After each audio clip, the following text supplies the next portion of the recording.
नमस्कार दोस्तों, प्रतिबद्ध क्लासेस में आपका स्वागत है।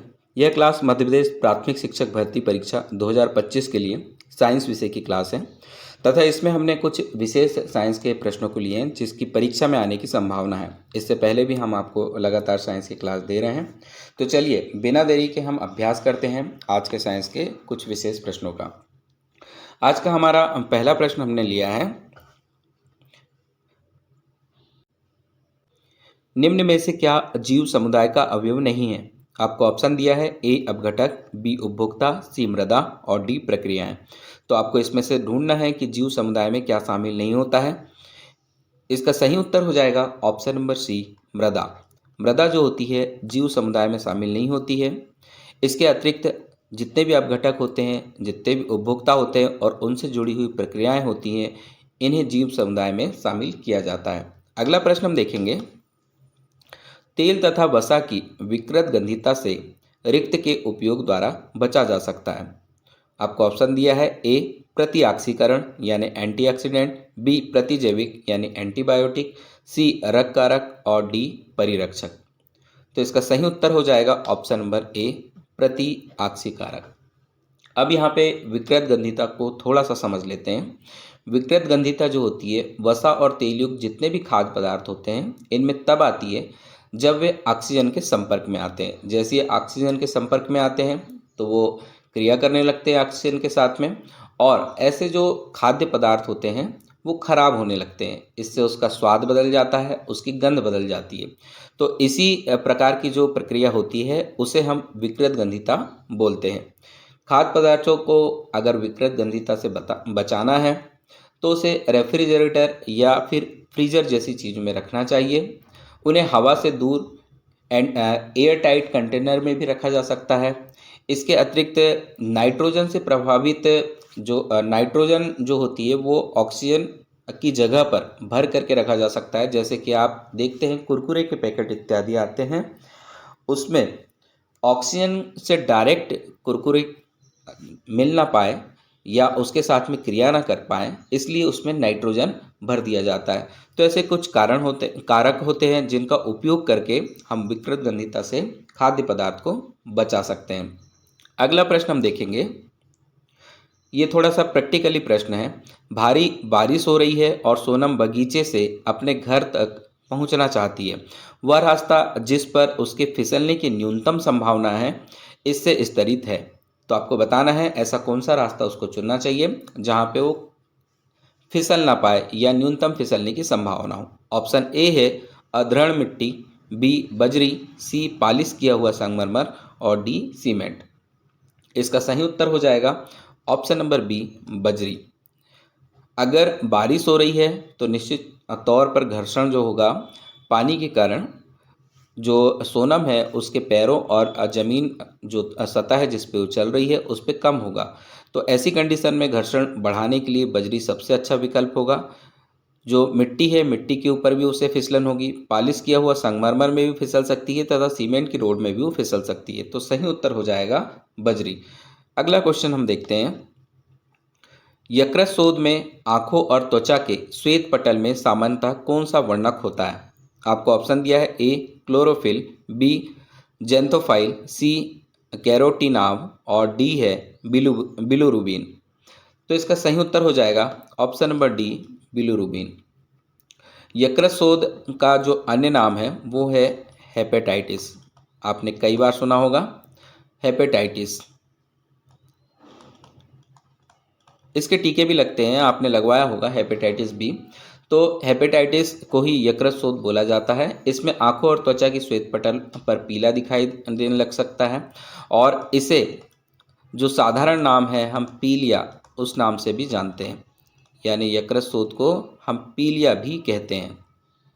अब जब ये हो जाता है तो यकृत की जो सही कार्य प्रणाली है वो सही तरीके से काम करना बंद कर देता है, जिससे बिलुरुबिन नामक एक रसायन का निर्माण होता है और वो रक्त में जमा हो जाता है और उसी बिलुरुबिन के कारण आपकी आंखों और नाखून के ऊपरी भाग पे पीलापन दिखाई देने लगता है।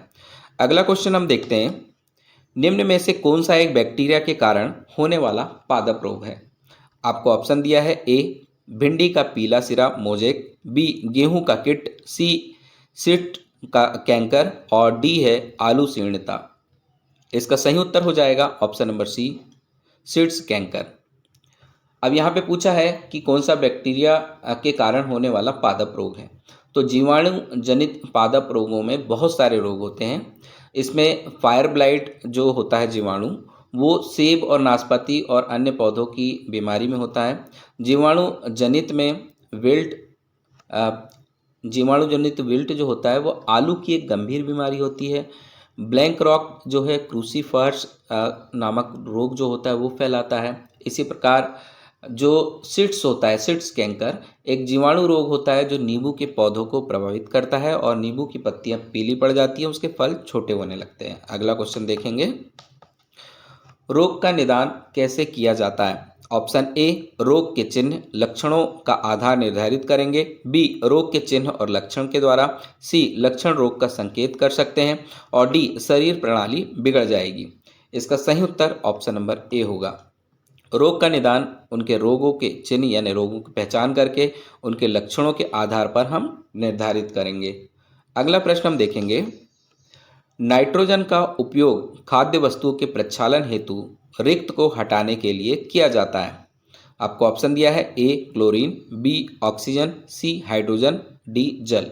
इसका सही उत्तर ऑप्शन नंबर बी हो जाएगा, ऑक्सीजन। नाइट्रोजन का उपयोग खाद्य वस्तुओं के प्रक्षालन हेतु रिक्त को हटाने यानी ऑक्सीजन को हटाने के लिए किया जाता है। इससे पहले ही हमने थोड़ी देर पहले ही हमने पिछले क्वेश्चन में देखा है विकृत गंधिता। विकृत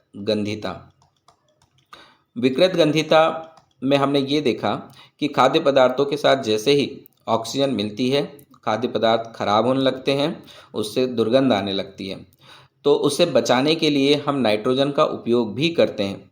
अब यहाँ पर यही पूछा है क्वेश्चन में कि नाइट्रोजन का उपयोग खाद्य वस्तु के प्रक्षालन हेतु किस चीज़ को हटाने के लिए किया जाता है, तो ऑक्सीजन को हटाने के लिए। आप जितने भी पैकेट वाले खाद्य पदार्थ देखते हैं उन सभी में नाइट्रोजन को रखा जाता है और ऑक्सीजन को हटा दिया जाता है ताकि वो खाद्य पदार्थ लंबे समय तक संरक्षित रह सके। शुक्र ग्रह निम्नानुसार घूमता है। ऑप्शन ए पश्चिम से पूर्व की ओर, बी पूर्व से उत्तर की ओर, सी पूर्व से पश्चिम की ओर और डी उत्तर से दक्षिण की ओर। सही उत्तर ऑप्शन नंबर सी हो जाएगा, पूर्व से पश्चिम की ओर। इसके अतिरिक्त एक और ग्रह है यूरेनस, इसे भी आप याद रखें। यूरेनस ग्रह भी पूर्व से पश्चिम की ओर घूमता है। शुक्र ग्रह भी पूर्व से पश्चिम की ओर घूमता है। इसके अतिरिक्त सौरमंडल में पाए जाने वाले बाकी सारे ग्रह जो होते हैं वो पश्चिम से पूर्व की ओर घूमते हैं। यहाँ तक हमारी पृथ्वी का जो घूर्णन गति है वह भी पश्चिम से पूर्व की ओर है, इसलिए हमें पूर्व की ओर से सूर्योदय और पश्चिम की ओर से सूर्यास्त दिखाई देता है। लेकिन अगर हम शुक्र ग्रह या यूरेनस ग्रह पर जाते हैं तो हमें पूर्व से पश्चिम की ओर घूमने के कारण पश्चिम की ओर से सूर्योदय और पूर्व की ओर से और सूर्यास्त दिखाई देगा। अगला प्रश्न हम देख लेते हैं, एक ऐसा प्रतिबिंब जिसे पर्दे पर प्राप्त नहीं किया जा सकता रिक्त कहलाता है। ऑप्शन ए ऊर्ध्वशीर्षी प्रतिबिंब, बी आभासी प्रतिबिंब, सी वास्तविक प्रतिबिंब और डी अधोशीर्षी प्रतिबिंब।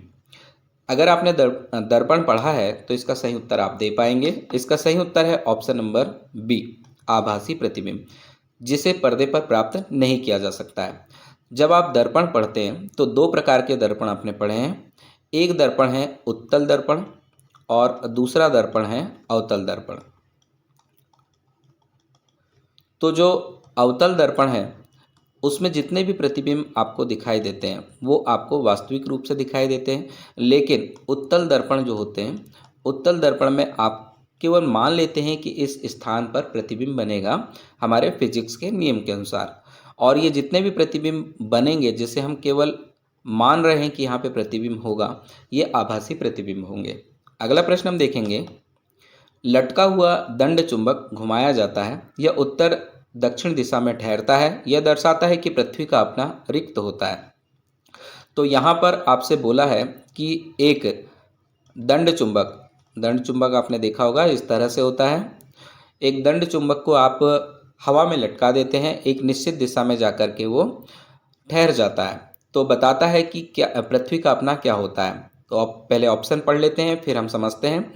ऑप्शन ए विद्युत क्षेत्र, बी चुंबकीय क्षेत्र, सी गुरुत्व क्षेत्र और डी वायुमंडल। तो इसका सही उत्तर हो जाएगा ऑप्शन नंबर बी चुंबकीय क्षेत्र।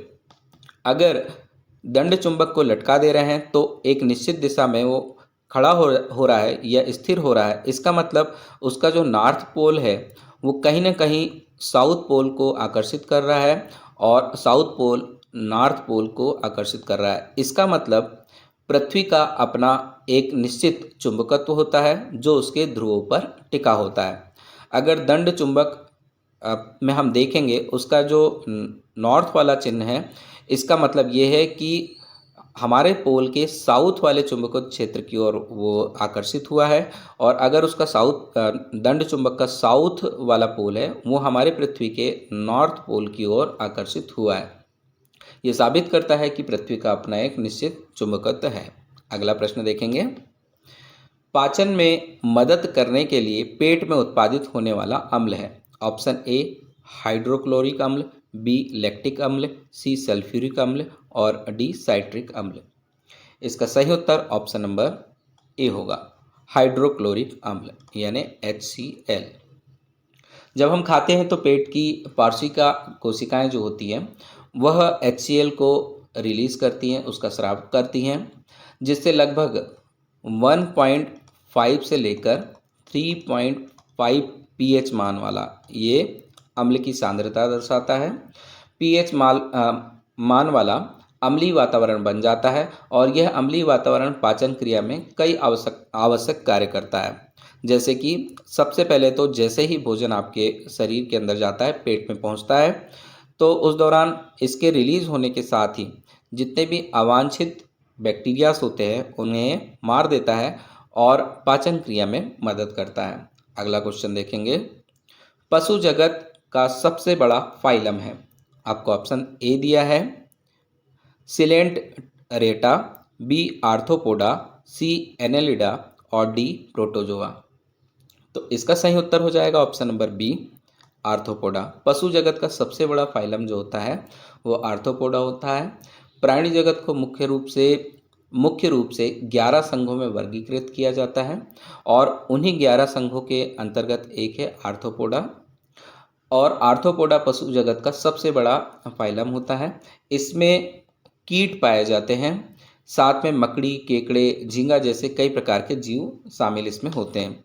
तो ये पूरा का पूरा चित्र आप देखिए, इसमें आर्थ्रोपोडा के बारे में बताया है, आप चाहें तो स्क्रीनशॉट लेकर के देख लें एक बार। अगला क्वेश्चन हम देखेंगे। अमीबा के बारे में निम्न में से कौन सा विकल्प सही है। ऑप्शन ए सभी कोशिका कार्य नहीं कर सकती, बी सूक्ष्मदर्शी नहीं होता है, सी एक कोशिकीय है और डी बहुकोशिकीय है। तो इसका सही विकल्प आपको खोजना है, तो इसका सही विकल्प है ऑप्शन नंबर सी एक कोशिकीय होता है। अब यहाँ पे बोला है अमीबा के बारे में कौन सा विकल्प सही है, इसका मतलब सारे के सारे बाकी के विकल्प गलत हैं। यानी अमीबा में एक ही कोशिका होती है, यहाँ पे सभी कोशिका बोल रहा है तो ये गलत हो जाता है। सूक्ष्मदर्शी नहीं होता, तो अमीबा काफ़ी ज़्यादा छोटा होता है, उसे हम आसानी से देख नहीं सकते, इसलिए भी गलत है। और बहुकोशिकीय बोला है तो जैसे कि हमने पहले ही बोल चुके हैं कि ये एक कोशिकीय जीव होता है, इसलिए डी वाला ऑप्शन भी इसमें गलत है। ये एक अपना आकार बदलने की क्षमता रखता है और इसमें कूटपाद पाए जाते हैं, और ये कूटपाद की मदद से ही सभी प्रकार के कार्य करता है, जैसे भोजन ग्रहण करना या उसे निकाल देना या अपने आप को गति प्रदान करना। और अगर इसके जगत की बात करें तो ये प्रोटिस्टा जगत में आता है, आप ये भी याद रखें, ये प्रोटिस्टा जगत का प्राणी है। अगला क्वेश्चन हम देखेंगे। निम्न में से कौन से संयोजन संयुक्त मत्स्य संवर्धन के लिए उपयुक्त है। ऑप्शन ए पृष्ठभोजी, बी मध्य क्षेत्र भोजी एवं अधस्थल भोजी, बी है केवल पृष्ठभोजी, सी है केवल मध्य क्षेत्र भोजी और अधस्थल भोजी और डी है केवल पृष्ठभोजी एवं अधस्थल भोजी। इसका सही उत्तर ऑप्शन नंबर ए हो जाएगा। यहाँ पे बोला है कि कौन सा संयोजन मत्स्य संवर्धन के लिए उपयुक्त है, तो पृष्ठभोजी वाला, मध्य क्षेत्र भोजी और अधस्थल भोजी वाला संयोजन जो है वो मत्स्य संवर्धन के लिए सबसे ज़्यादा उपयुक्त माना जाता है। अगला क्वेश्चन देखते हैं। आगरा के आसपास मथुरा तेल रिफाइनरी और चमड़ा उद्योग मुख्य रूप से इसके लिए जिम्मेदार है।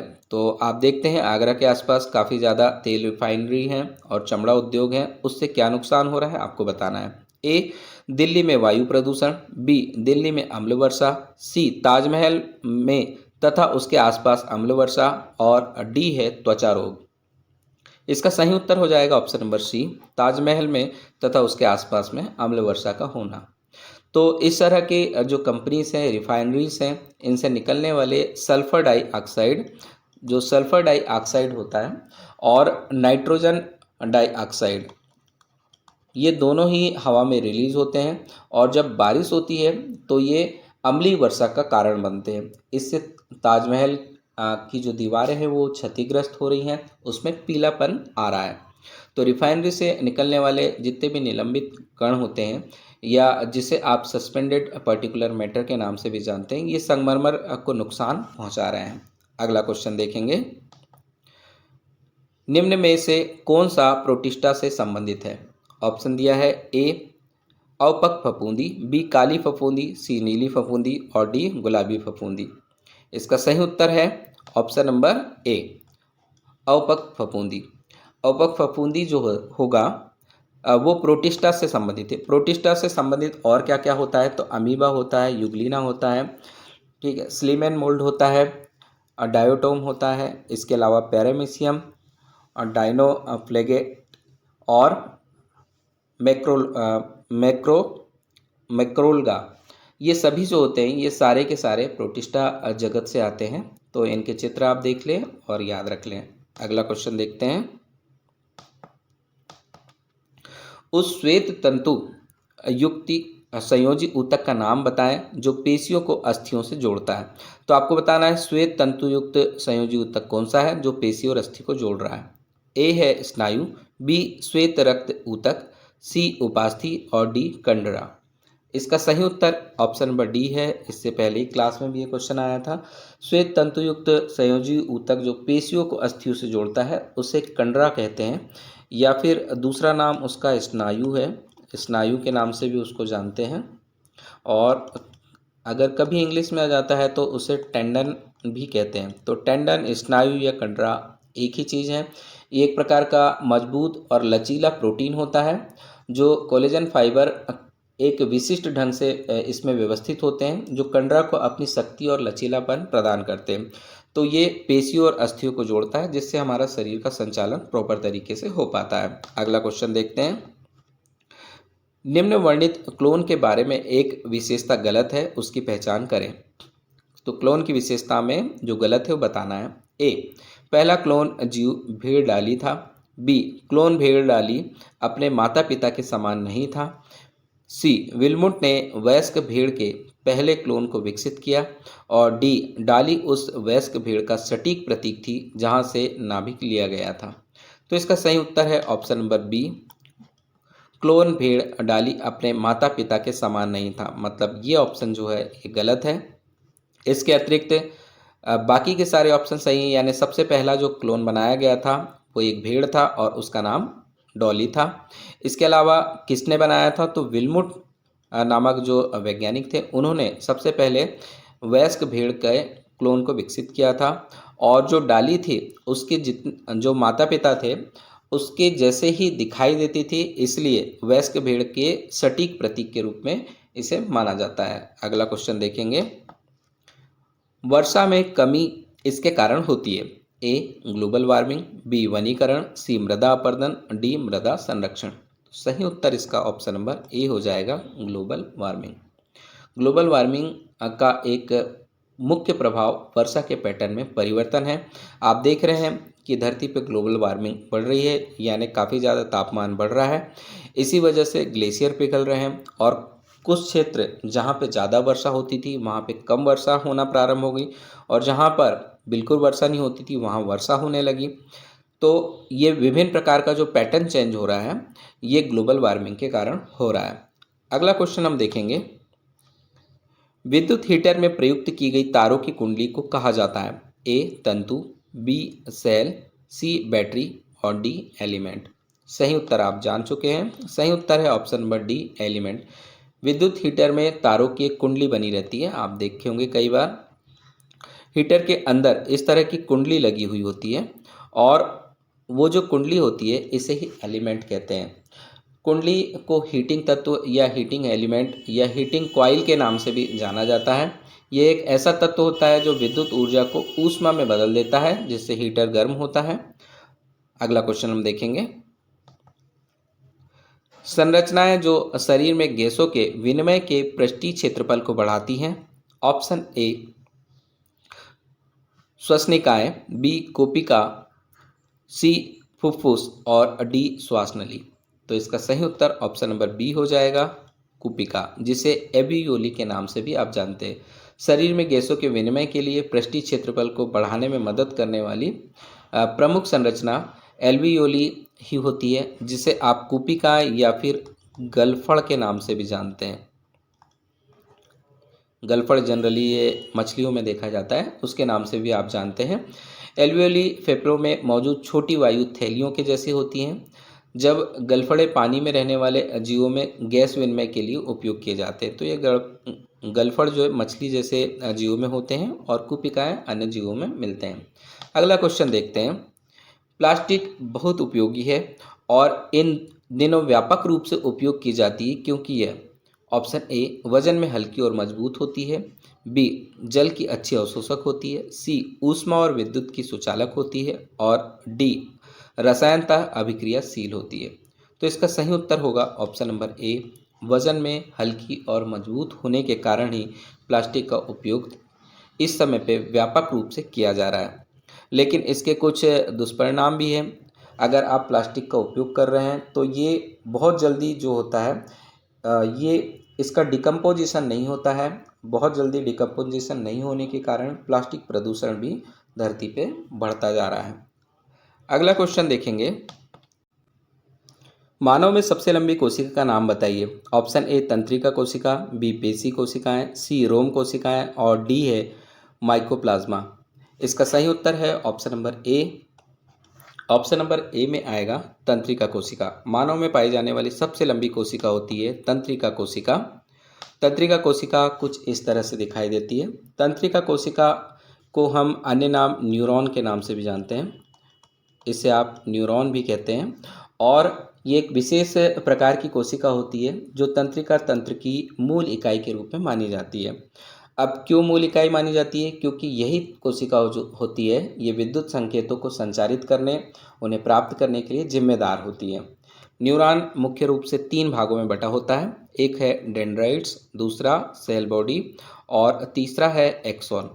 तो ये 3 पार्ट होते हैं, पहला, दूसरा और तीसरा। अब ये तीनों के जो काम होते हैं वो अलग होते हैं। जैसे डेंड्राइट्स, ये आप जो देख रहे हैं छोटी छोटी संरचनाएं, ये डेंड्राइट्स हैं। डेंड्राइट्स का कार्य होता है इम्पल्स को प्राप्त करना। कोई भी संकेत आता है, कोई भी विद्युत संकेत आता है, उसे इम्पल्स बोलते हैं। वो आता है तो ये इसे एब्जॉर्ब कर लेता है। इसके अतिरिक्त जो दूसरा है सेल बॉडी, ये इसका कोशिका का मुख्य अंग होता है। यहीं से सब नियंत्रित हो रहा है इस तंत्रिका तंत्र के लिए। और तीसरा होता है एक्सॉन। एक्सॉन जो होता है इम्पल्स को भेजने का काम करता है। ये मस्तिष्क तक इम्पल्स जो होता है ये भेजने का कार्य करता है। तो इस प्रकार से ये जो कोशिका होती है ये प्रॉपर तरीके से बनी होती है और इसके जो पार्ट्स होते हैं सबके अलग अलग कार्य होते हैं और हमारे शरीर में सूचना का प्रवाह तेजी से ये करने का कार्य करते हैं। तो मानव की सबसे लंबी कोशिका का नाम आप याद रखेंगे, तंत्रिका कोशिकाएं होती हैं। अगला प्रश्न देखते हैं। परिनलिका के कारण चुंबकीय क्षेत्र की शक्ति में निम्न के द्वारा वृद्धि की जा सकती है। ऑप्शन दिया है ए परिनलिका को प्लास्टिक की छड़ पर लपेट करके, बी परिनलिका में धारा सामर्थ्य की कमी करके, सी परिनलिका में घुमावों की संख्या में कमी करके और डी परिनलिका में घुमावों की संख्या में वृद्धि करके। तो इसमें बताना है परिनलिका में चुंबकीय क्षेत्र की जो शक्ति होती है उसकी वृद्धि कैसे की जा सकती है। तो इसका सही उत्तर हो जाएगा ऑप्शन नंबर डी। परिनलिका में घुमावों की संख्या की जब वृद्धि की जाती है तब चुंबकीय क्षेत्र जो होता है वो बढ़ जाता है। जितना ज़्यादा घुमाव होगा उतना ज़्यादा चुंबकीय क्षेत्र बनेगा। अगला क्वेश्चन देखेंगे। अर्ध पारगम इसके लिए उपयोग किया जाता है। तो आपको बताना है, एक पद दिया है जिसका नाम है अर्धपारगम। ये किसके लिए उपयोग करते हैं? ऑप्शन ए कोशिका भित्ति, बी कोशिका झिल्ली, सी माइटोकॉन्ड्रिया और डी लाइसोसोम। इसका सही उत्तर हो जाएगा ऑप्शन नंबर बी कोशिका झिल्ली। अर्धपारगम का मतलब होता है सेमी पिरामेबल।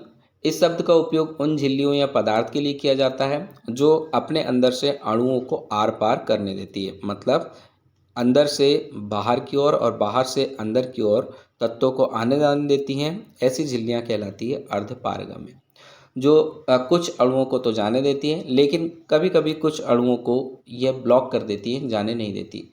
यह विशेषता विशेष रूप से कोशिका झिल्ली और झिल्ली आधारित प्रणालियाँ जैसे कि रिवर्स ऑस्मोसिस में पाई जाती है। अगला क्वेश्चन देखते हैं। कोशिकाओं का आकार रिक्त में मापा जाता है, तो आपको बताना है कोशिकाओं का आकार किस तरीके से नापते हैं। Option A millimetre, B centimetre, C metre और डी माइक्रोन। सही उत्तर इसका ऑप्शन नंबर डी हो जाएगा, माइक्रोन में मापा जाता है। कोशिकाओं का आकार माइक्रोमीटर, जिसे आप इस तरह से लिखते हैं माइक्रोमीटर, इसे माइक्रोन भी बोलते हैं, इसमें मापा जाता है।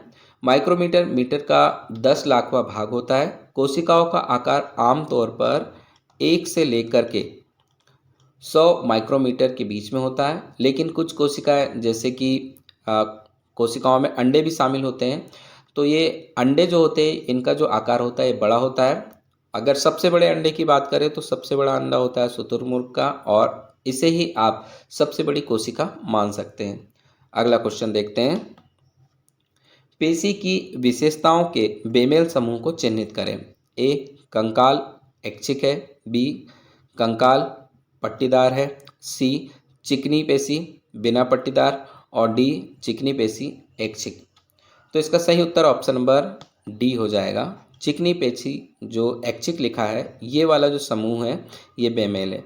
चिकनी पेशी जो होती है वो ऐच्छिक नहीं होती है, अनैच्छिक होती है, और ये तो रूप और आरेखित रूप में होती है।